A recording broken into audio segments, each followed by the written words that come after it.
Bismillahirrahmanirrahim. Assalamualaikum warahmatullahi wabarakatuh. Kami dari kelompok 2 akan memaparkan salah satu materi dari mata kuliah Konservasi Sumber Daya Alam atau KSDA sebagai tugas presentasi membuat video. Adapun judul materi yang diberikan adalah kawasan lindung.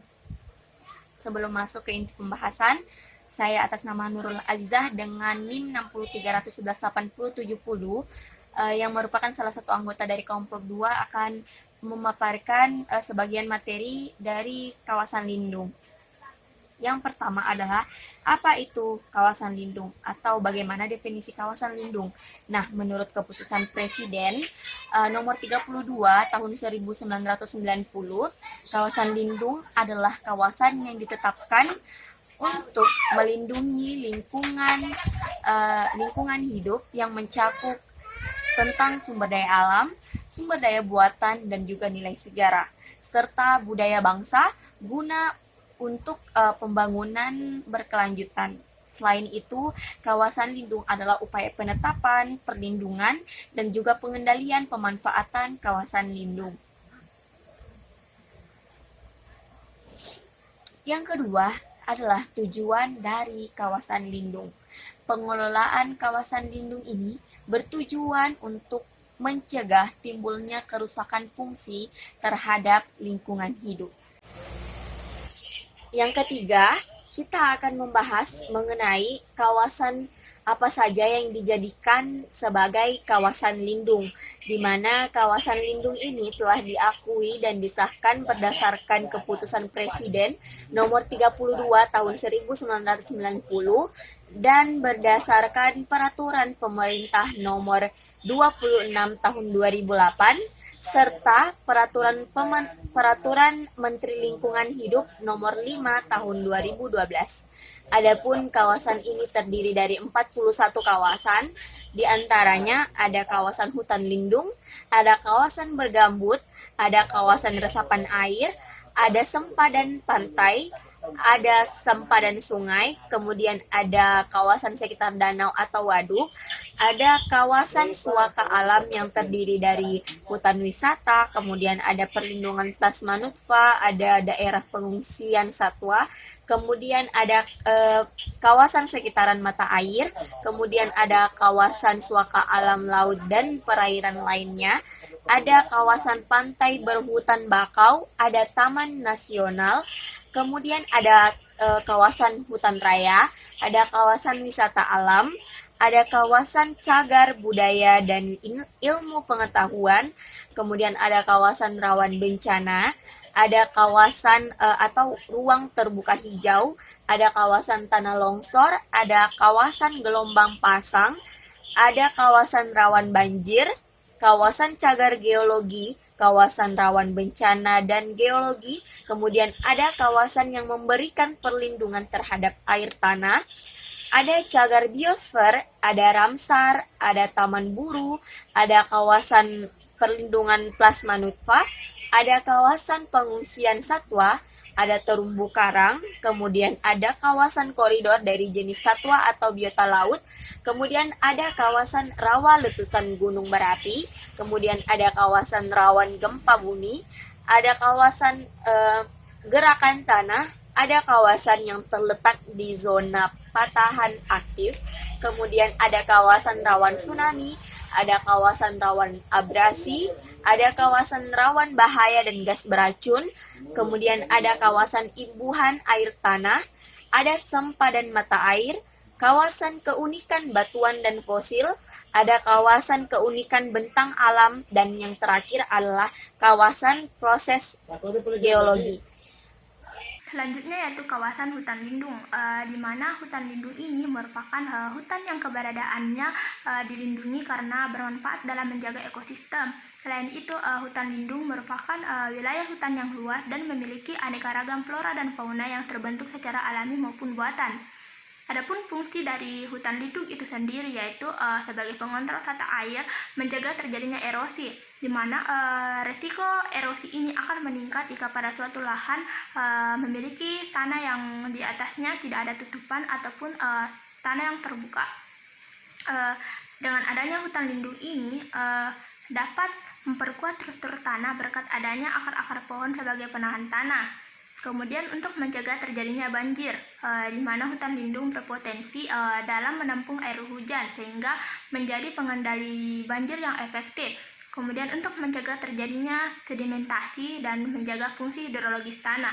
Adapun contoh kawasan hutan lindung yang berada di Indonesia yaitu hutan lindung Alas Ketu, di mana pada hutan lindung Alas Ketu ini berada di Jawa Tengah.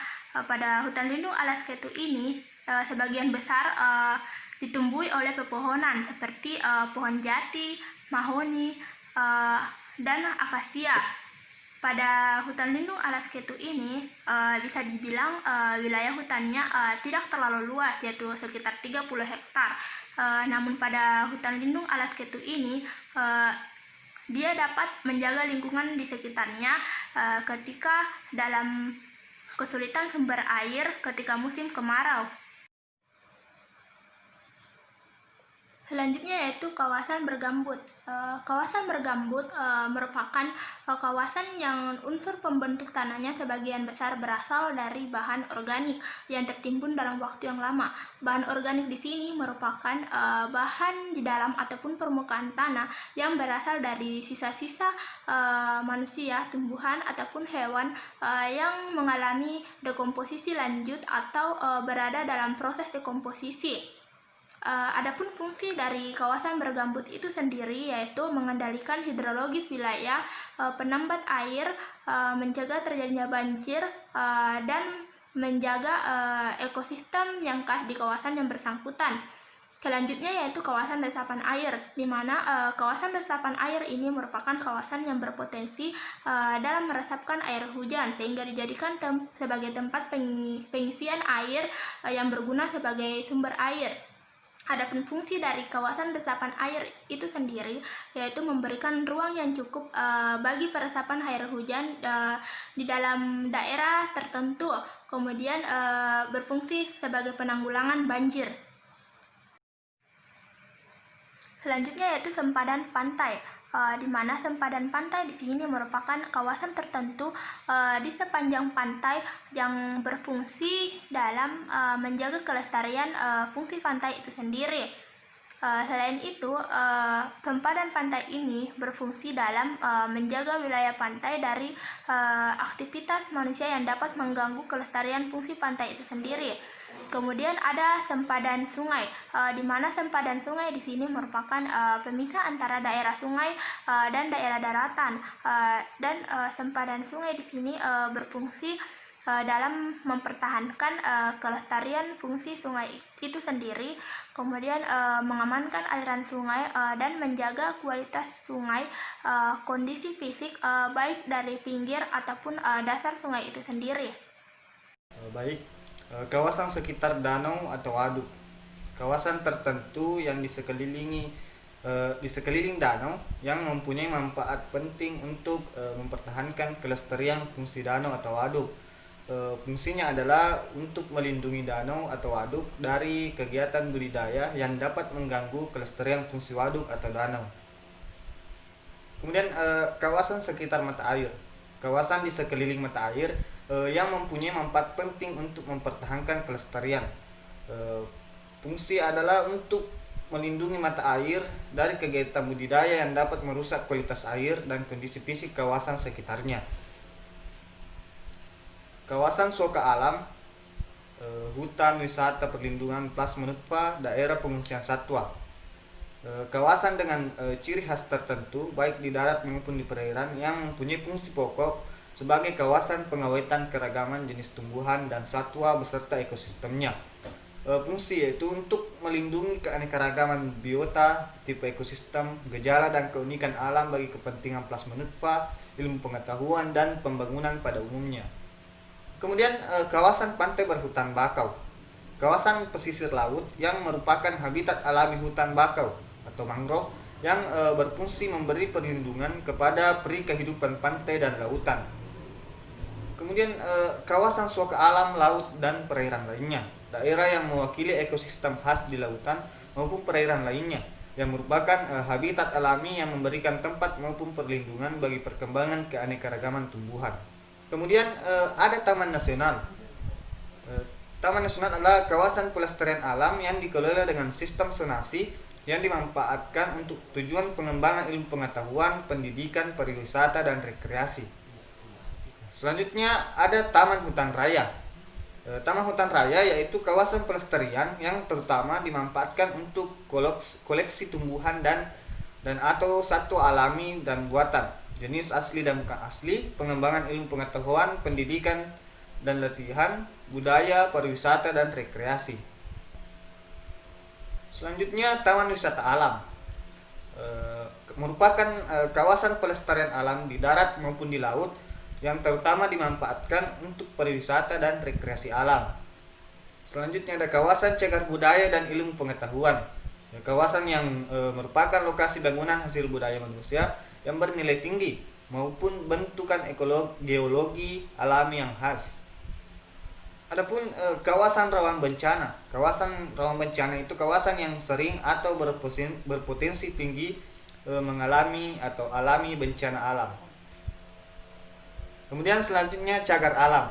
Cagar alam adalah kawasan suaka alam yang karena keadaan alamnya mempunyai kekhasan tumbuhan, satwa, dan ekosistemnya atau ekosistem tertentu yang perlu dilindungi dan perkembangannya berlangsung secara alami. Yang pertama, definisi dari cagar alam. Cagar alam adalah kawasan suaka alam karena keadaan alamnya mempunyai kekhasan tumbuhan satwa dan memiliki ekosistem tertentu yang perlu dilindungi, yang dimana perkembangannya itu berlangsung secara alami. Selanjutnya definisi dari suaka marga satwa.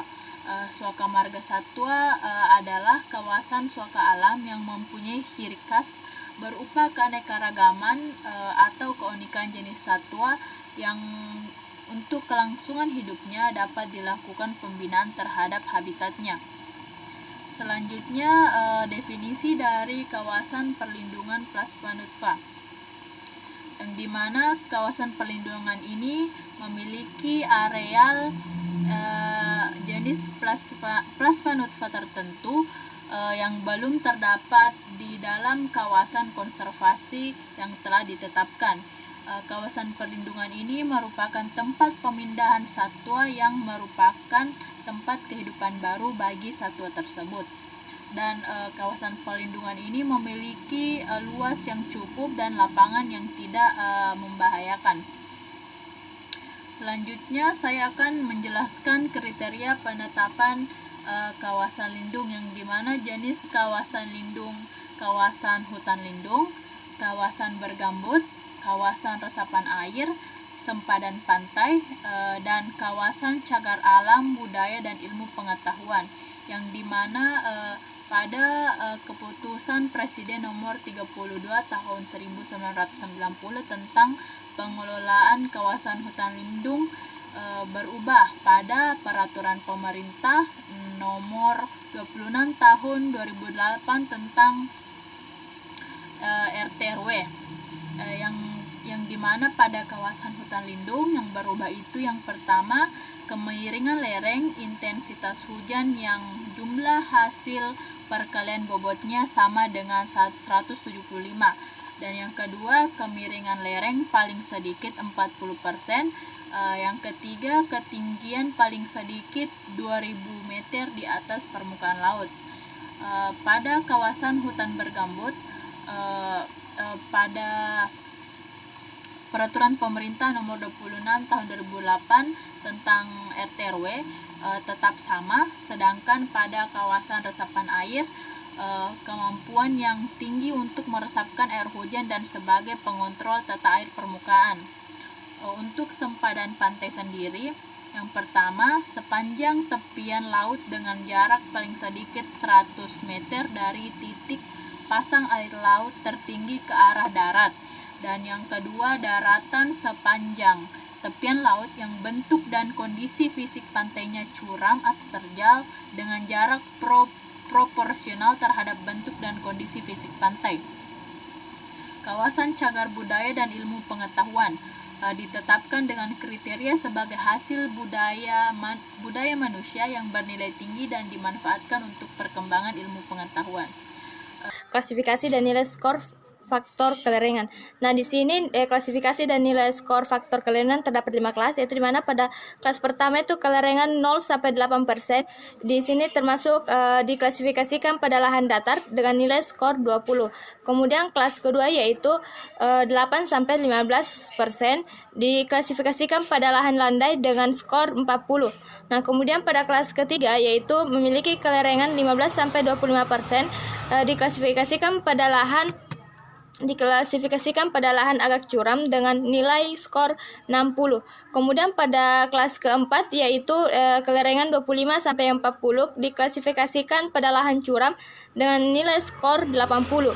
Kemudian pada kelas kelima yaitu kelerengan lebih dari 40% diklasifikasikan pada lahan sangat curam dengan nilai 40, diklasifikasikan pada lahan curam dengan nilai skor 80. Kemudian pada kelas kelima yaitu kelerengan lebih dari 40% diklasifikasikan pada lahan sangat curam dengan nilai skor 100. Kemudian pada slide ke-26 yaitu tentang klasifikasi dan nilai skor faktor jenis tanah. Nah, di sini terbagi 5 kelas, yaitu di mana pada kelas pertama memiliki jenis tanah aluvial, clay, planosol, hidromerf, laterik air tanah dengan klasifikasi tidak peka yang memiliki nilai skor sebanyak 15. Kemudian pada kelas kedua yaitu memiliki jenis tanah latosol dengan klasifikasi kurang peka dengan nilai skor 30. Kemudian pada kelas ketiga yaitu memiliki jenis tanah brown forest soil non calcareous brown dengan klasifikasi agak peka dengan nilai 45. Kemudian pada jenis tanah pada kelas 4 jenis tanah andosol, laten, grumos, potso, dan potsolik diklasifikasikan sebagai peka dengan nilai yang memiliki nilai skor sebanyak 60. Kemudian pada kelas kelima yaitu jenis tanah regosol, litosol, organosol, dan rensina diklasifikasikan pada lahan sangat peka dengan nilai skor 75. Selanjutnya itu pada slide 27 yang dimana tentang klasifikasi dan nilai skor faktor intensitas hujan rata-rata. Nah, di sini juga terdapat 5 kelas, di mana pada kelas pertama dengan jenis tanah aluvial, clay, planosol, hidromerf, laterik air tanah memiliki klasifikasi tidak peka dengan skor 15.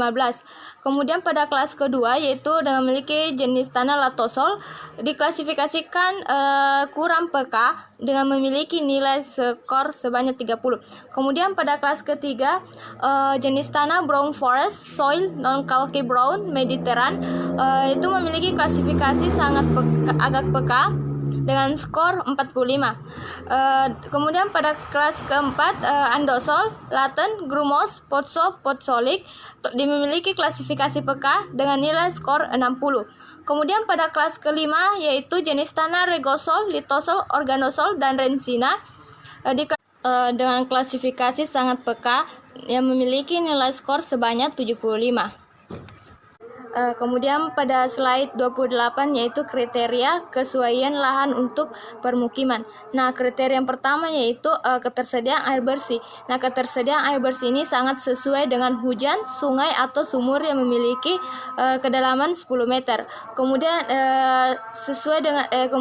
yang sesuai bersyarat yaitu sumur yang memiliki kedalaman 10 sampai 30 meter. Kemudian yang paling tidak sesuai untuk menghasilkan ketersediaan air bersih yaitu sumur yang memiliki kedalaman lebih dari 30 meter. Kemudian kriteria yang kedua yaitu kualitas air tanah, resiko banjir, dan genangan. Nah, di sini dia itu kesesuaiannya itu sesuai pada air tawar. Yang tidak sesuai bersyarat itu payu. Kemudian yang tidak sesuai yaitu asin. Kemudian kriteria yang ketiga yaitu kemiringan lahan. Nah, kemiringan lahan di sini sesuai lebih dari 80%, kemudian sesuai bersyarat itu 8-5%, kemudian tidak sesuai yaitu lebih dari 15%. Kemudian kriteria yang keempat yaitu drainase tanah. Nah, di sini drainase tanah sesuai itu agak terhambat, kemudian sesuai bersyarat itu terhambat atau baik, kemudian yang tidak sesuai itu sangat cepat atau sangat terhambat. Nah, kemudian kriteria yang kelima yaitu erodibilitas tanah. Nah, di sini sesuai rendah, kemudian sesuai bersyarat yaitu sedang, kemudian tidak sesuai itu tinggi. Kemudian kriteria yang keenam yaitu tekstur tanah. Nah, di sini tekstur tanah sesuai yaitu halus sampai dengan sedang. Kemudian sesuai bersyarat yaitu sedang agak kasar. Kemudian tidak sesuai itu tinggi kasar. Kemudian slide 29 tentang kriteria kesesuaian lahan untuk pertanian lahan basah, pertanian lahan kering, dan perkebunan. Nah, di sini terdapat 4 kriteria, yaitu di mana pada kriteria pertama itu kedalaman efektif. Nah, di sini kedalaman efektif itu pada lahan basah dan lahan kering yaitu memiliki kedalamannya masing-masing sama. Kemudian yaitu di mana pada sesuai lebih dari 50 cm, kemudian sesuai bersyarat yaitu 10 sampai 50 cm, kemudian tidak sesuai itu kurang dari 10 cm. Nah, sedangkan pada perkebunan yaitu yang sesuai adalah 100 cm, lebih dari 100 cm, kemudian sesuai bersyarat 50 sampai 100 cm, kemudian tidak sesuai itu kurang dari 50 cm. Nah, kemudian ke sini kriteria yang kedua itu tekstur tanah. Nah, di sini tekstur tanah pada lahan pertanian lahan basah, pertanian lahan kering, dan perkebunan itu semuanya sama, di mana pada sesuai yaitu berkilat, berdebu halus, berlempeng halus. Kemudian pada sesuai bersyarat yaitu berdebu halus dan kasar, berkuarsa sedang. Kemudian tidak sesuai itu berkuarsa. Kemudian di sini kriteria yang ketiga itu porositas. Nah, di porositas ini pada lahan basah yang sesuai lahannya itu rendah, kemudian sesuai bersyarat yaitu agak rendah agak tinggi, kemudian yang tidak sesuai itu tinggi sangat tinggi. Nah, kemudian pada lahan kering dan perkebunan itu sesuai pada lahan tinggi sangat tinggi, kemudian sesuai bersyarat yaitu agak rendah agak tinggi, kemudian yang tidak sesuai itu sangat rendah. Kemudian kriteria yang keempat yaitu prosentase batu-batu di permukaan. Nah, di sini pada lahan basah, lahan kering, dan perkebunan itu masing-masing memiliki kesamaan prosentase batu-batu di permukaan, yaitu di mana sesuai kurang dari 5%, kemudian sesuai bersyarat itu 5 sampai 75%, kemudian tidak sesuai yaitu lebih dari 75%. Kemudian kriteria yang kelima itu kesuburan tanah. Nah, di sini pada kesuburan tanah ini semuanya pada lahan basah, lahan kering, dan perkebunan itu sama-sama memiliki kesuburan tanah yang sama, yaitu di mana sesuai pada lahan tinggi, kemudian sesuai bersyarat itu rendah sampai sedang, kemudian tidak sesuai yaitu sangat rendah. Kemudian pada kriteria keenam yaitu tingkat keasaman atau pH. Nah, di mana pada lahan basah ini yang sesuai yaitu 5,5 sampai 7,5. Kemudian yang sesuai bersyarat yaitu 4,0 sampai 5,5, kemudian 7,5 sampai dengan 8,0. Nah, kemudian tingkat yang sesuai yaitu kurang dari 4,0 dan lebih dari 8,0. Kemudian sedangkan pada lahan kering dan perkebunan itu sama-sama memiliki tingkat keasaman atau pH yang sama, yaitu dimana sesuai pada 6,0 sampai 7,0, kemudian sesuai bersyarat itu 4,5 sampai 6,0, 7,0 dan sampai 8,0. Kemudian tingkat sesuai yaitu kurang dari 4,5 dan lebih dari 8,0. Kemudian kriteria yang ketujuh yaitu tingkat keracunan tanah, kejenuhan, kedalaman parit. Nah, di sini pada lahan basah yang sesuai yaitu lahan kurang dari 80% dengan kedalaman lebih dari 100 cm. Kemudian sesuai bersyarat yaitu 80 sampai 100% dengan kedalaman 50 sampai 100 cm. Kemudian yang tidak sesuai yaitu lebih dari 100 meter dengan kedalaman kurang dari 50 cm. Kemudian pada lahan kering yaitu yang sesuai yaitu kurang dari 20% dengan kedalaman lebih dari 100 cm. Nah, sesuai bersyarat di sini yaitu 20 sampai 60% dengan kedalaman 50 sampai 100 cm. Kemudian tidak sesuai yaitu kurang dari 60% dengan kedalaman kurang dari 50 cm. Kemudian pada perkebunan yaitu yang sesuai yaitu kurang dari 20% dengan kedalaman lebih dari 150 cm. Kemudian sesuai bersyarat yaitu di mana 20 sampai 70% yang memiliki kedalaman 50 sampai 150 cm. Kemudian tidak sesuai yaitu kurang lebih dari 70% dengan kedalaman kurang dari 50 cm. Nah, kemudian kriteria yang ke-8 yaitu kemiringan lahan. Nah, di sini pada lahan basah yang sesuai yaitu kurang dari 3%, kemudian yang sesuai bersyarat yaitu 3 sampai 8%, kemudian tidak sesuai yaitu lebih dari 8%. Nah, pada lahan kering yang sesuai yaitu lebih dari 3%, kemudian sesuai bersyarat yaitu 3 sampai 15%. Tidak sesuai yaitu lebih dari 15%. Kemudian pada perkebunan yang sesuai yaitu lebih kurang dari 8%, kemudian sesuai bersyarat yaitu 8 sampai 40%, kemudian yang tidak sesuai yaitu lebih dari 40%. Kemudian kriteria yang ke-9 yaitu erodibilitas. Nah, di mana erodibilitas ini pada lahan basah, lahan kering dan perkebunan itu memiliki kesamaan, yang di mana sesuainya yaitu sangat rendah, sesuai bersyaratnya itu rendah sampai sedang, tidak sesuainya itu tinggi sangat tinggi. Kemudian kriteria yang ke-10 yaitu curah hujan. Nah, di sini pada curah hujan pada lahan basah yang sesuai yaitu 1000 sampai dengan 5000, sesuai bersyarat yaitu 1000 sampai dengan 5000. Kemudian tidak sesuai yaitu apabila dia kurang dari 1000 dan lebih dari 5000. Nah, kemudian pada lahan kering yang sesuai yaitu 1000 sampai dengan 5000, kemudian sesuai bersyarat juga 1000 sampai dengan 5000. Nah, sedangkan tidak sesuai yaitu apabila dia kurang dari 1000 dan lebih dari 5000. Nah, sedangkan pada perkebunan yang sesuai yaitu 400 sampai dengan 5000, kemudian yang sesuai bersyarat yaitu 400 sampai dengan 5000, kemudian yang tidak sesuai yaitu apabila dia lebih dari 400, kurang dari 400 dan lebih dari 5000. Kriteria yang ke-11 yaitu kelas drainase tanah. Nah, di sini pada lahan basah yang sesuai yaitu terhambat, kemudian sesuai bersyarat yaitu agak terhambat, sangat terhambat.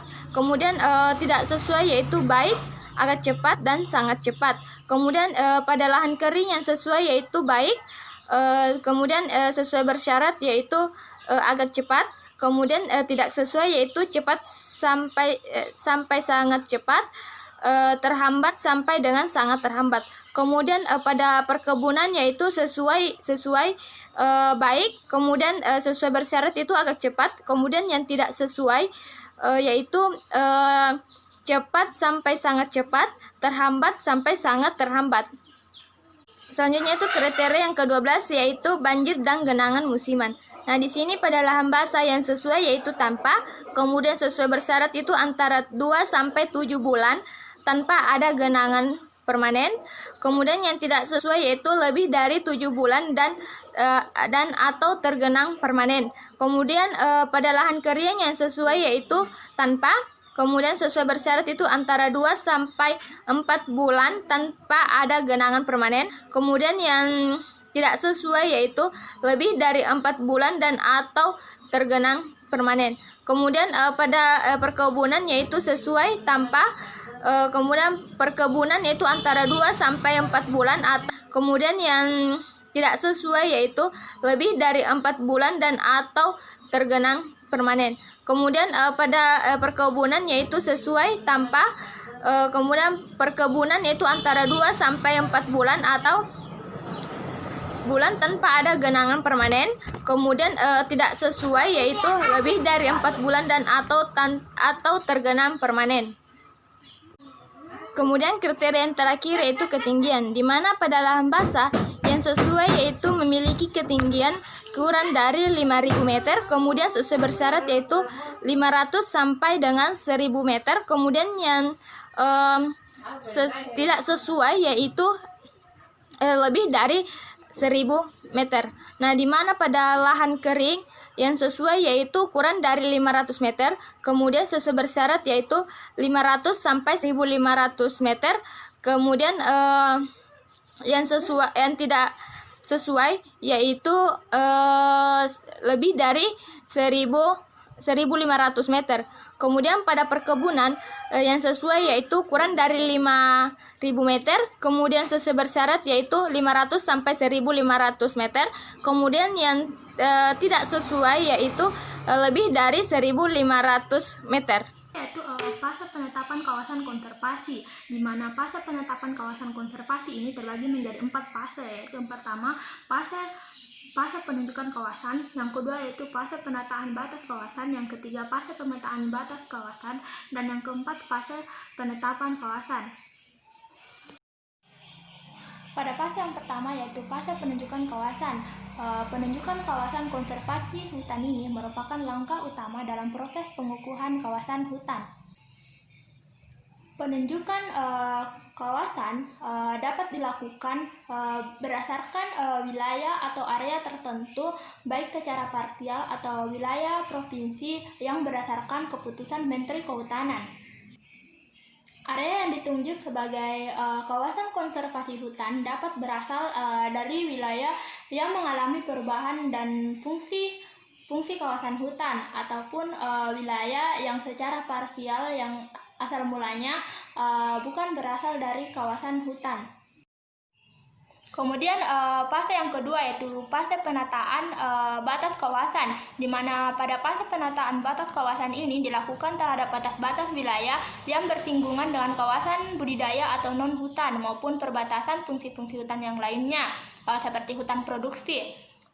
Pada penataan tata batas ini, penataan kawasan ini, adapun kegiatan yang dilakukan seperti pembuatan peta trayek batas, pemancangan batas sementara, pengumuman batas sementara, inventarisasi, identifikasi, dan penandatanganan di akhir. Kemudian fase yang ketiga yaitu fase pemetaan kawasan, di mana pada fase pemetaan kawasan ini dilakukan pendokumentasian atau perekaman data dalam bentuk grafis. Pada pemetaan kawasan ini dimaksudkan untuk mengetahui gambaran situasi pada kawasan tersebut. Kemudian fase yang keempat yaitu fase penetapan kawasan. Fase penetapan kawasan ini merupakan langkah yang terakhir dalam proses pengukuhan. Fase penetapan kawasan ini hanya dapat dilakukan ketika fase penataan batas telah selesai.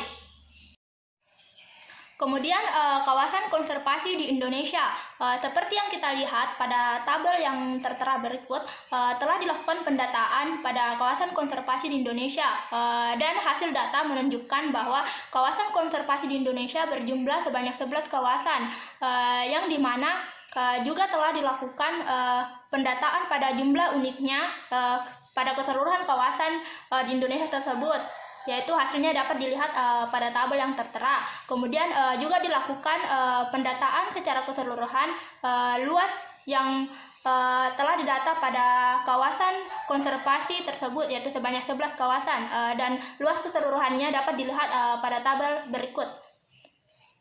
Kemudian sekian pemaparan materi yang dapat saya sampaikan, dan itulah hasil presentasi dari kelompok kami. Kurang dan lebihnya mohon dimaafkan. Wassalamualaikum warahmatullahi wabarakatuh.